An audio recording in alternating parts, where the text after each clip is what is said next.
말도 있고 가나안 교회라는 말도 있는데 우리가 거꾸로 읽으면 안나가 교회, 안나가 교인 이렇게 되네요. 그래서 이제 어떻게 보면 그건 이제 이 현재 교회를 좀 조소하거나 희롱하는 이야기이기도 하죠. 왜냐하면 현재 교회가 기독교라고 하는 정체성, 근본의 뿌리를 잃어버리고 어쩌면 이 자본주의에 굴종되어지고 종속되어진, 그래서 오히려 이 시대의 진화와 변화를 가로막는 걸림돌로 작동하고 있는 이런 교회에 굳이 어쩌면 그런 교회에 나가는 게 구원을 받을 수 있을까, 그런 교회를 통해서 라고 하는 의미이기도 한 것 같아요.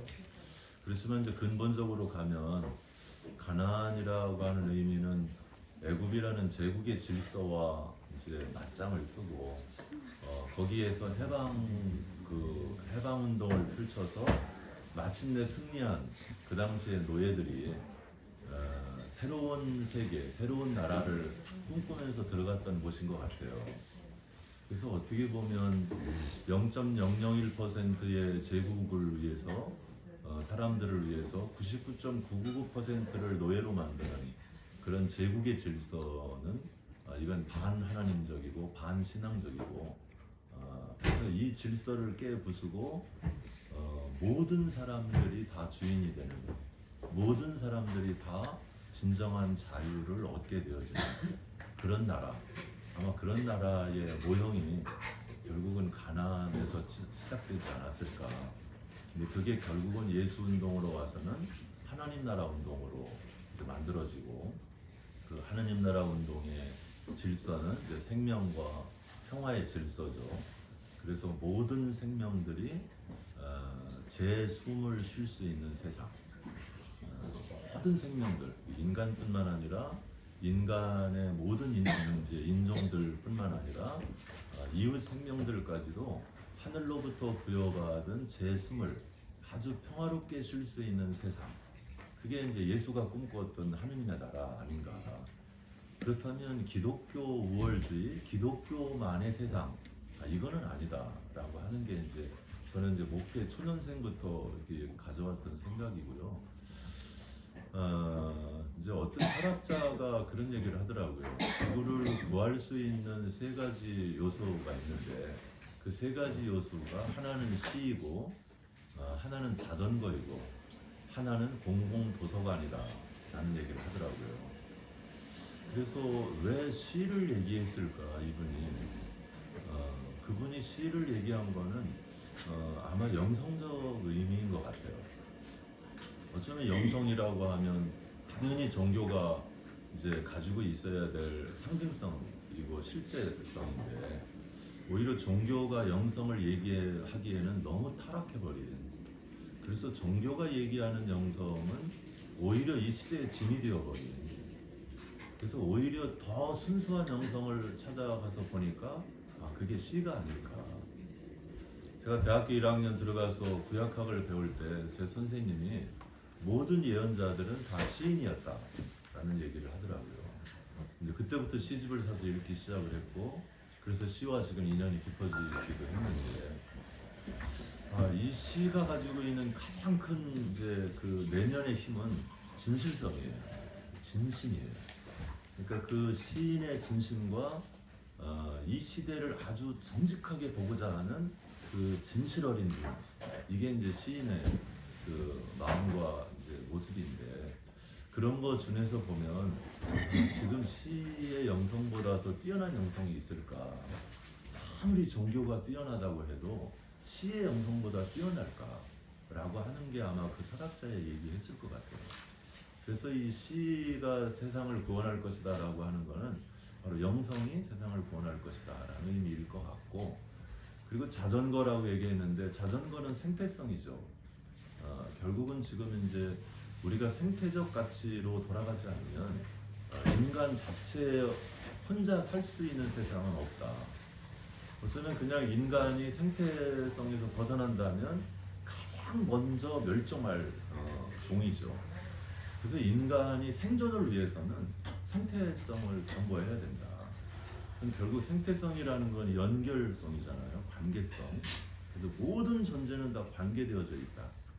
아까 우리 손정희 선생님이 그 이제 깻잎 얘기한 것처럼 깻잎뿐이겠어요. 모든 만물 안에는 햇살을 담고 있고 바람을 담고 있고 땅의 기운을 담고 있고 우주의 기운을 다 담고 있어요. 어떤 생명, 어떤 식물 하나도 우리가 함부로 할 수 없는 거는 거기에 우주의 기운이 깃들어 있기 때문에 그런 거예요. 근데 그건 사람도 마찬가지죠. 나라고 하는 양세성이 뭐 무슨 실력이 좋고 뭐도 좋은 학교를 나오고 뭐가 해가지고 이 사람이 좋은 게 아니라 어떤 존재도 그 안에 내면적으로 신성을 가지고 있기 때문에 귀한 거예요. 로마서 1장 20절의 말씀이죠. 하느님께서 지으신 모든 피조물 속에 하느님의 보이지 않는 능력과 신성을 두었다. 그래서 어떤 존재도 하느님이 없다고 부인할 수 없다. 이렇게 이제 고백을 하고 있는 거거든요. 그렇다면 이제 이 생태성, 지금 뭐 이 생태성이 붕괴되어져 가지고 결국 이 인간의 이기적 탐욕이 극대화되어지면서 이제 기후 위기를 불어오고 그게 결국은 이제 지구 위기를 불어오고 있는 건데, 그런 차원으로 보면 앞으로 우리가 지향해야 될 삶은 역시 생태적이어야 하는구나라고 하는 거였고요. 또 하나가 이제 공공도서관이라는 얘기였어요. 공공도서관은 이제 결국 지성인 것 같아요. 그 제인 구달 박사도 희망의 이유라는 책에서 4가지 이유를 얘기하는데 그 중에 한 가지가 인간의 두뇌예요. 결국은 지성이라고 하는 차원이죠. 그래서 이제 이 앞으로 인간의 지성이 어떻게 작동이 되어져서 이게 인간 휴머니즘을 작동시키고 이것이 결국은 초월적으로 생태적 가치를 극대화시키고 그래서 이것이 지구 전체의 하여튼 절제와 균형과 조화를 이루는 그런 세상을 구축할 수 있다면 아마 지구는 한 번 더 기회를 얻을 수 있지 않을까. 그렇게 할 수 없다면 결국 우리 당대의 지구가 끝날 수도 있다라고 하는 게 지금 이제 생태학자들의 얘기입니다. 그런 차원에서 이제 기후 위기를 굉장히 예의주시하고 있는 거고요. 기후 위기는 지금 뭐 여러분이 뭐 전방위적으로 듣고 있기 때문에 아무리 강조해도 지나치지 않을 만큼 굉장히 위험한 어쩌면 위험지수가 이미 넘어선. 그래서 신학자로 말하면 잔 카비라고 하는 사람이 70년대 처음으로 환경신학이라는 걸 썼는데 이 잔캅 교수가 지금 2년 전에 그 파주에 오셔서 한 얘기를 들어보면 이분은 이미 지구를 인간이 통제할 수 있는 임계점이 넘었다고 판단해요. 근데 지금 우리가 노력하는 거는 지구를 살리는 것이 아니라 지구의 수명을 약간 유보할 뿐이다 라고 하는 거예요. 굉장히 절망적인 거죠. 90년 동안 평생 신학을 가르쳐오고 환경 문제에 고민해왔던 천착했던 한 노신학자가 한 얘기예요. 이제 그게 이 신학자만의 얘기는 아니고 지금 이제 환경학자나 그 생물학자나 그리고 미래학자, 이 기후학자 이런 사람들의 거의 전방위적으로 이제 이 기후 위기를 인간이 막기에는 역부족이 아닐까라고 의심하고 있어요. 그래서 지금 2028년까지 이제 1.5도를 맞추지 않으면 결국은 이제 임계점이 넘어간다고 보는 겁니다. 그때까지 모든 나라들이 플랜 2030년까지 그 지금의 이산화탄소 발생량을 50%로 줄이는 거로 그때 28년도까지 딱 맞춰야 됩니다. 그런데 지금 우리도 지금 탄소 중립으로 선언하고 하지만 우리가 맞출 수 있을까라고 지금 계속 우리가 문제 제기를 하는 거예요. 왜냐하면 이 정부하고 기업이 너무 미온적이기 때문에 그렇습니다. 기업은 이거 중립으로 가면 갈수록 엄청난 타격을 받고 있기 때문에 얘들은 이제 할 수가 없게 되어지는 거죠. 그런 점으로 보면 2050년까지 우리가 1.5도를 유지할 수 있을까? 1.5도가 유지할 수 없다면 그게 이제 최소 한계거든요. 그때 넘어가면 기하급수적으로 늘어나는 거예요. 1.5도, 2도, 3도 이거 가는 걸 아주 굉장히 짧은 시간에 3도, 4도, 5도, 6도까지 가는 거거든요. 그러면 이제 6도의 악몽이라고 하는 그 책에 보면은 기후 시나리오가 다 나옵니다. 1도 올라갔을 때 세계에서 어떤 현상이 일어나고 2도 올라갔을 때 어떤 현상이 일어나고 6도 올라갔을 때 어떤 현상이 일어나는지. 그러니까 6도가 올라가면 진짜 그 당시에 이게 2004년인가 5년도에 이제 그 보고서를 중심으로 해서 나온 책인데도 불구하고 그때도 이미 그 생물 종의 80%가 멸종하는 거로 이렇게 나옵니다. 그러면 생물 종의 80%가 멸종한다는 얘기는 인간도 살아남기 어렵다라고 하는 얘기죠. 근데 6도가 되는 해를 그때는 2100년으로 뽑았어요.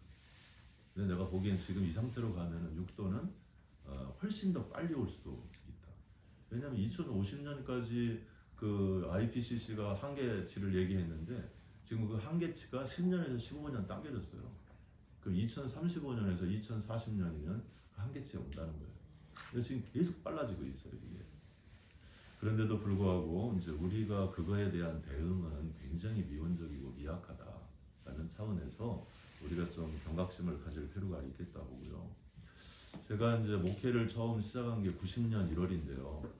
90년 1월에 제가 88년 이제 그 10월에 이제 전역을 하고 제가 그 당시에 좀 기특한 생각을 한 게 야, 이렇게 눈물 젖은 빵을 먹어봐야지 제대로 목사가 될 수 있겠다.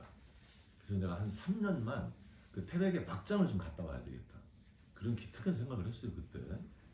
그래서 제가 태백을 한 3번이나 갔다 오고 막장을 들어가려고 하다가 결국은 이제 이 시력이 안 좋아서 못 들어가고 그래서 이제 인천 노동자 센터에 일하는 친구가 있어서 그럼 노동자로 내가 한 3년을 살아보자. 그래서 이제 취직을 그때는 이제 학력을 이제 속여서 취직을 한 게 그 개봉동에 금성 브라운관을 만드는 이게 펜라인을 돌아가면서 아주 기본적이죠. 그 나사 하나만 이렇게 조이면 되는 탁 조이고 탁 조이고 이렇게 하는 그걸 하루에 12시간씩 서서 해서 6개월만 지나면 이게 다리가 퉁퉁퉁 불 수밖에 없는 거기를 취직을 해서 이제 올라가려고 아버지한테 허락을 받으려고 그러는데 이제 아버지 생각은 그랬던 것 같아요. 이놈을 여기서 놓쳐버렸다가는 아 이제 평생 이놈 얼굴을 못 보겠구나 그렇게 생각을 하셨던 것 같아요.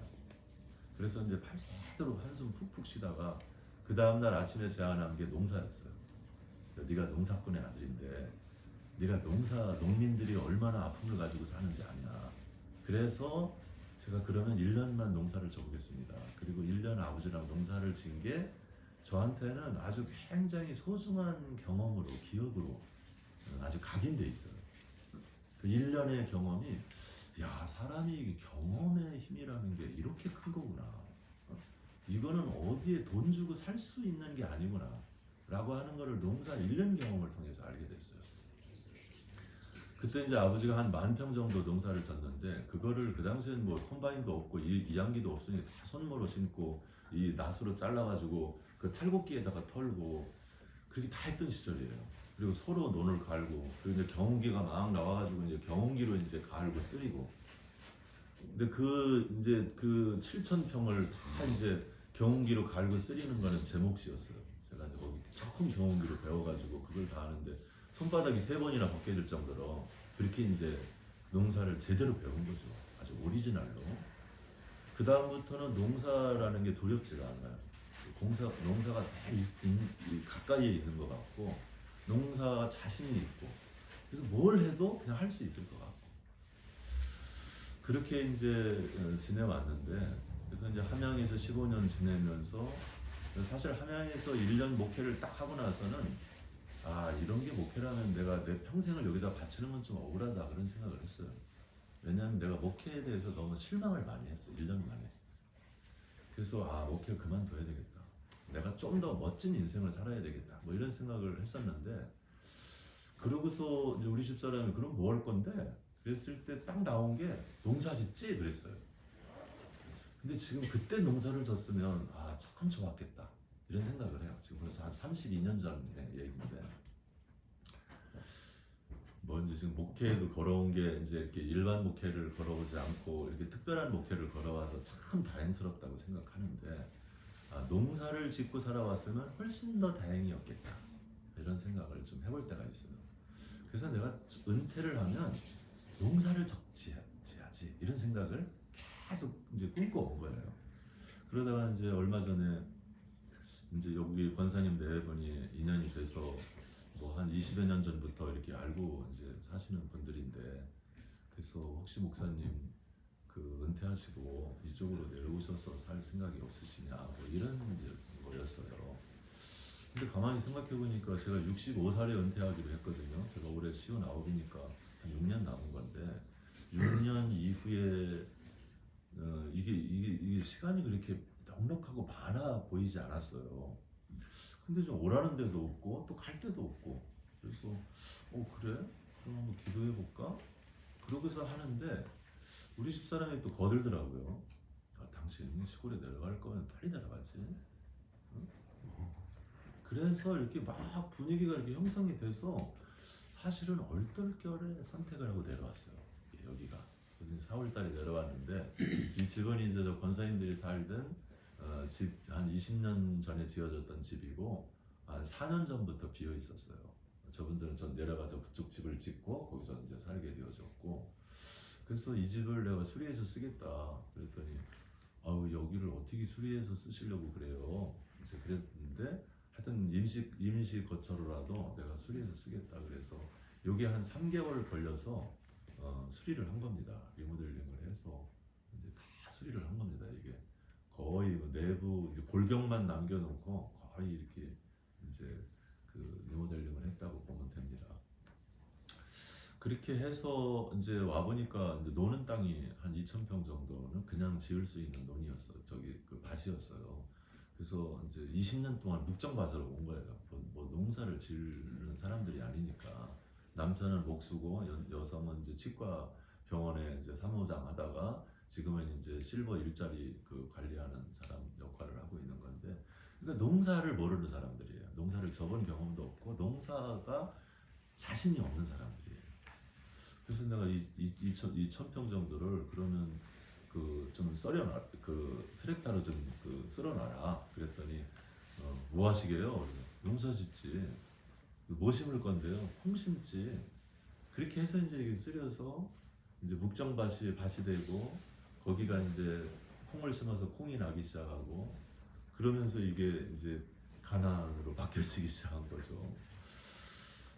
그리고서 이제 어제 여러분이 콩 이제 수확을 했는데 사실은 콩 심고 저기서 싹이 나오고 이제 때로는 새들과 이제 그 대화를 나누고 야 그 저거 다 빼먹지 말고 하나씩만 빼먹고 가라. 응? 그리고 이제 또 손이 작 나라니까 이제 고라니라는 놈이 와요. 고라니가 이제 곧전에 또 새끼를 낳을 때야. 새끼까지 데리고 와. 그러니까 이제 밑에는 울타리를 쳐서 못 들어가는데 위에는 울타리를 안 쳐놨어요. 그랬더니 구석이에 계속 고라니가 먹더라고. 그래서 이걸 어떻게 할까 그러다가 그냥 내버려두자. 여기는 고라니 먹도록 내버려두자. 그렇게 했는데 그래서 그랬을까? 언제 한번 고라니를 길거리에서 만났어요. 이제 새끼 2마리를 데리고 가더라고. 근데 이제 내가 딱 나타나니까 이게 이제 큰 엄마는 그냥 쑥 튀어나가더구만.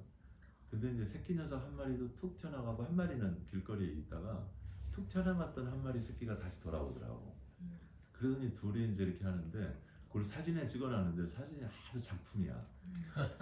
새끼 중에 한 놈은 나를 쳐다보고 새끼 중에 한 놈은 숲속에 있는 엄마를 쳐다보는 사진이에요. 아주 잘 나온 거 한번 확대해가지고 좀 걸어놓을까 그러고 있는데, 그래서 이제 걔들 고라니가 이제 이게 그 외모는 순진해 보이고 막 온순해 보이는데 고라니 소리는 아주 좀 이렇게 괴팍해요. 꽥꽥 그리고 그냥 밤중에도 그냥 이게 하여튼 소리가 좀 이렇게 고라니답지 않아. 우리가 생각하는. 그래서 이제 그 고라니랑도 한번 야 너 고기 구퉁이만 좀 뜯어 먹어라 그러면서 이제 얘기해보고, 여기 보니까 이제 또 독사들이 살아요. 그래서 독사 제가 한 6, 7마리 봤어요. 나는 이제 독사랑도 좀 얘기를 해보는 거죠. 야 여기가 뭐 네가 터전을 잡고 있으니까 네 땅인 건 맞는데 그간에 사람이 안 살았으니까 네가 와서 터전을 잡았는데 이제는 좀 내가 여기 살러 왔으니까 너는 좀 저만치 저 숲속에 들어가서 좀 살면 안 되겠냐. 혹시 내가 발견하면 너를 살려주겠지만 다른 사람이 발견하면 너를 죽일 거다. 그래서 이제 그쪽으로 쫓겨나고 내가 했을 때는 좀 이제 집어 던져서 숲속으로 이제 보내기도 하고. 그래서 이제 여기 이제 내 구역구를 이렇게 만들고, 그래서 이제 개를 갖다 놓으니까 이제 오히려 뱀들이 없어지고. 밭에도 이제 여러분이 어제 이제 그제 그 콩을 뱄는데, 제가 이제 지금은 다 들어갔을 거라고 생각했어요, 뱀이. 왜냐면 지금 된 소리가 여러 차례 내렸거든요. 그런데 제가 아랫밭에서 뱀을 한 마리 봤고 윗밭에서 또 한 마리 봤어요. 그러니까 제가 이제 콩을 베기 전에 먼저 다 이제 그 돌아다니고 골골마다 다 돌아다녀서 뱀을 일단 내보낸 거거든요. 그리고 이제 여러분 이제 오게 해서 한 거고, 윗밭도 그렇고. 근데 이제 그런 게 늘 긴장이 되는 거예요. 그래서 그거는 뭐 이제 긴장을 하니까 괜찮고. 그리고 이제 지난번 땡비에 쏘여가지고 한 30방 정도를 쏘였어요. 근데 여기 이제 얘는 머리로 뚫고 들어오고 목덜미를 하는데, 목덜미가 한 이 주먹만한 게 이만큼 올라오고 뒤를 물어가지고, 근데 이게 막 온몸에 두드러기가 나는데, 두드러기가 이게 이제 예쁘게 나는 두드러기가 아니야. 이게 막 울그락불그락 나는데, 이거 이러다가 좀 문제가 심각해지겠다 생각이 들어서 어쩔 수 없이 의료원에 가가지고 이제 주사를 맞고 왔는데, 그날이 주일날 아침이었어요. 그래서 주일날 아침에 여기서 이제 예배를 인도하기 위해서 이제 하고, 그날 저녁에 이제 우리 동기들 모임이 여기서 한 6명, 7명이 여기서 모임이 있었어요. 그래서 그 올라오는데 얘들은 또 세단을 타고 오니까 좀 이렇게 도로를 좀 정비한다고 정비하는 게 땅벌집을 건드린 거야. 그러니까 이제 그게 막 튀어나오는데, 이게 막 도망가도 그냥 계속 쫓아오는데, 이놈들은 뭐 옷 속에 들어가면 그냥 계속 옷 속에서도 그냥 물고 돌아다니는 거죠, 이게. 그래서 야, 이게 땡피가 이렇게 무섭구나. 그래서 요즘에는 조금 벌한테도 좀 긴장을 하고 벌한테도 좀 얘기를 해보기 시작해요. 그렇게 진행을 해보고 있습니다. 하여튼 얘기가 길어지고 있는데요. 그래서 왜 농업이냐? 저는 이제 여기 내려올 때 귀농을 한다고 생각 안 했어요. 귀촌을 한다고 생각 안 하고 귀농을 하겠다고 생각했어요. 그리고 직접 농사를 짓겠다. 그리고 내가 먹을 양식은 내가 자급을 하겠다. 그래서 논도 만들겠다. 그래서 지금 논도 지금 저 아래에 올겨울에 저게 한 1000평 될까요? 1000평 정도의 논을 만듭니다. 논 만들고 그쪽에 연못도 좀 만들려고 그러고, 요 밑에 있는 창고에 반을 창고로 만들고 반은 목공소로 이렇게 만들려고 그러고, 이쪽 계곡이 있는데 계곡에 산책로도 좀 이렇게 만들고, 이쪽에 올라오면서 양쪽에 그걸 밭을 일구어서 밭으로 만들려고 그럽니다. 그렇게 하면 지금 대략 땅이 한 5,000평에서 6,000평 정도 땅이 확보가 됩니다. 꽤 큰 땅이죠. 그래서 이 땅에다가 뭘 할 건가는 이제 올겨울에 영농 계획을 좀 세워서 시작하고, 오늘 보니까 뭐 고구마도 있는 것 같고 들깨도 있고, 오늘 보니까 이 고사리가 아주 돈벌이가 잘 될 것 같아요. 그래서 고사리, 이게 지금 고사리 밭이에요. 이게 다 이 앞에가 다. 그럼 인저도 안 가도 되겠네. 저쪽 옆에가 완전히 고사리 그래도 밭이야. 인제도 그래서 갑시다. 그렇게. 그래도 인저도 가지. 고사리 영성 수련회 한 몇 월달부터 시작해? 고사리가 4월부터 하니까 4월부터 4월, 고사리 5월, 영성 6월, 수련회 한번 하겠습니다. 5월달, 4월달 자기 영성 수련장님, 그래서 위원장님. 네. 그리고 지금 일단 농사는 1000평에 지금 콩을 심어놨고요. 그리고 포크레인을 하나 중고로 샀습니다. 그 공투짜리 포크레인을 사서 올겨울에는 아마 그 포크레인 가지고 계속 여기 주변 정리할 거고요. 그래서 내년에는 한 5,000평에서 6,000평 정도 밭을 구성되면 거기다가 어떻게 농사를 질 건가 이제 좀 계획을 세울 거고요. 미래에는 이제 여기 평화운동가도 왔다 가고 피정을 하는 사람들도 왔다 갔는데, 여기는 피정센터라도 좋고 평화운동가 힐링센터라도 좋다고 그러더라고요. 그래서 그거는 이제 만약에 가능하면 여기다가 이제 그 6평 미만의 농막 같은 거를 여기 갖다 놓으면 아주 좋은 피정센터가 됩니다. 그래서 여기서만 다 잘 게 아니라 이제 어른 돼서도 한 서너 명씩 잘 수 있는, 피정은 혼자 할 수 있고, 그래서 그렇게 한번 생각 중에 있고요. 그리고 1차로는 여기에 좀 장기적으로는 이제 그 생태 그 공동체 마을을 좀 구성하고 싶은 건데요. 1차로는 한 5가정에서 7가정 정도 이렇게 구성을 하려고 합니다. 그래서 뭐 저는 혼자 살긴 싫고, 근데 여기 혼자 살아보니까 일단 좋아요. 아, 이게 혼자 사는 기쁨이 이런 게 있는 거구나라는 생각도 들고, 그럼에도 불구하고 또 더불어 사는 건 더불어 사는 것대로 또 재미있고 좋아요. 그래서 몇 가정이 여기서 좀 뜻이 맞는 가정들이 더불어 살면 좋겠다 이런 생각을 가지고 있고요. 그래서 1차는 5가정에서 7가정 정도 준비 해보려고 그러고 있습니다. 그리고 그 공동체는 여기서 100% 자급자족을 하자는 겁니다. 쌀도 식량을 다 100% 작업하고 에너지도 여기서 작업을 하려고 합니다. 에너지도 작업하고, 그래서 아예 여기가 외부에서 어떤 것이 들어오지 않아도 자생적으로 여기서 충분히 그 지속 가능한 삶을 구성할 수 있는 그런 시스템을 구축하려고 그러고요. 제가 이제 목회를 시작하면서 하느님한테 한 약속이 하나 있는데요. 나는 40대까지만 하느님을 위해서 일하겠습니다. 그리고 50대부터는 이제 나를 위해서 살겠습니다. 이제 이런 얘기를 한 적이 있어요. 근데 이제 서울로 불려 올라가서 살다 보니까 50대도 그걸 못했어요. 그래서 이제 지금 50대 이제 막차인데, 나를 위해서 사는 건 글렀나? 그렇게 생각을 했는데, 여기 와 보니까 이제부터 나를 위해서 한번 살아보면 좋겠다. 그리고 진짜 내가 해보고 싶은 일을 해봐야 되겠다. 그 제가 32년째 목회인데 한 번도 제가 해보고 싶은 목회를 해보지 않았어요. 놀랍죠? 함양이라는 거 갈 때도 함양이라는 이름도 내가 몰랐어요. 함양으로 갈 때도 그냥 첫 번째 부르시는 곳으로 가겠습니다. 그런 게 함양에서 불렀어요. 그래서 그냥 간 거고, 거기서 제가 15년이 있으리라고 생각도 못했어요. 근데 15년을 있었더라고. 그리고 거기서 정말 그 많은 목회를, 나는 그런 목회를 내가 할 수 있으리라고도 생각을 못했어요. 그리고 더더욱 내가 서울로 올라가서 환경연대 사무총장을 한다. 그리고 예수살기라는 단체에 총무를 한다. 이것도 내가 상상을 할 수가 없었어요. 한 번도 생각해 본 적이 없는 일들이에요. 그런데 그렇게 하고 서울에서 지금 개척해서 7년째 지금 목회를 하는데, 서울에서 개척하리라는 것도 정말 눈꼽만큼도 생각한 적이 없어. 근데 개척한다고 그러니까 우리 집사람이 당신 미쳤냐고 그러더라고요. 정말 아주 정색을 하면서 당신 미쳤냐고, 나는 안 한다고, 하려면 당신 혼자 하라고. 그래서 제가 삼고초려를 해서 우리 집사람을 설득한 겁니다. 이 친구가 마지막에 그러더라고. 저 새끼 저거 말려 질 놈도 아니고 어떻게 해야 돼? 예수님도 12명을 데리고 하나님 나라 운동을 시작했는데 당신이 무슨 예수님보다 나으냐?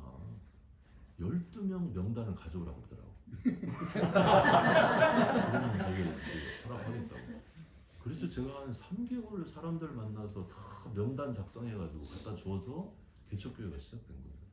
인미심이 한 수 위에요.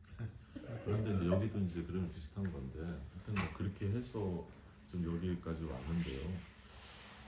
하여튼 저는 이제 뭐 물론 이제 31, 2년 동안 지내보면 사실상은 내가 내가 이제 그 하겠다고 작정해서 한 일은 아니지만 다 내가 하고자 하는 일이었어요.